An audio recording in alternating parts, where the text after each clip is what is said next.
بسم اللہ الرحمن الرحیم۔ السلام علیکم۔ سعد رضی اللہ تعالیٰ عنہ بن ربیع کا پیام احد میں۔ احد کی لڑائی میں حضور اقدس صلی اللہ علیہ وآلہ وسلم نے دریافت فرمایا کہ سعد رضی اللہ تعالیٰ عنہ کا معلوم نہیں ہوا کہ کیا گزری۔ ایک صحابی رضی اللہ تعالیٰ عنہ کو تلاش کے لیے بھیجا گیا۔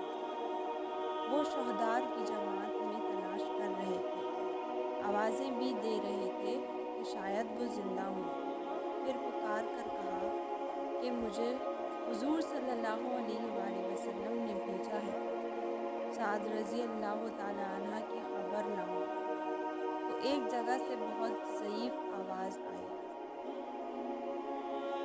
یہ اس طرف بڑھے، جا کر دیکھا کہ 7 مقتولین کے درمیان پڑے ہیں اور ایک آدھ سانس باقی ہے۔ جب یہ قریب پہنچے تو حضرت سعد رضی اللہ تعالیٰ عنہ نے کہا کہ حضور صلی اللہ علیہ وآلہ وسلم کو میرا سلام عرض کر دینا اور کہہ دینا کہ اللہ تعالیٰ میری جانب سے آپ کو اس سے افضل اور بہتر بدلہ عطا فرمائے جو کسی نبی کو اس کے امتی کی طرف سے بہتر عطا کیا، اور مسلمانوں کو میرا یہ پیام پہنچانا کہ اگر کافر حضور صلی اللہ علیہ وآلہ وسلم تک پہنچ گئے اور تم میں سے کوئی ایک آنکھ بھی چمکتی ہوئی رہے، یعنی وہ زندہ رہا، تو اللہ تعالیٰ کے یہاں کوئی عذر بھی تمہارا نہ چلے گا۔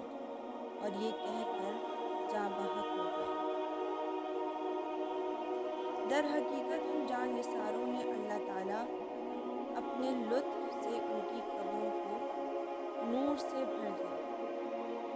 اپنے جاں نثار کا پورا ثبوت دے دیا کہ زخموں پر زخم لگے ہوئے ہیں، دم توڑ رہے ہیں، مگر کیا مجال ہے کہ کوئی شکوہ، کوئی گھبراہٹ، کوئی پریشانی لاحق ہو۔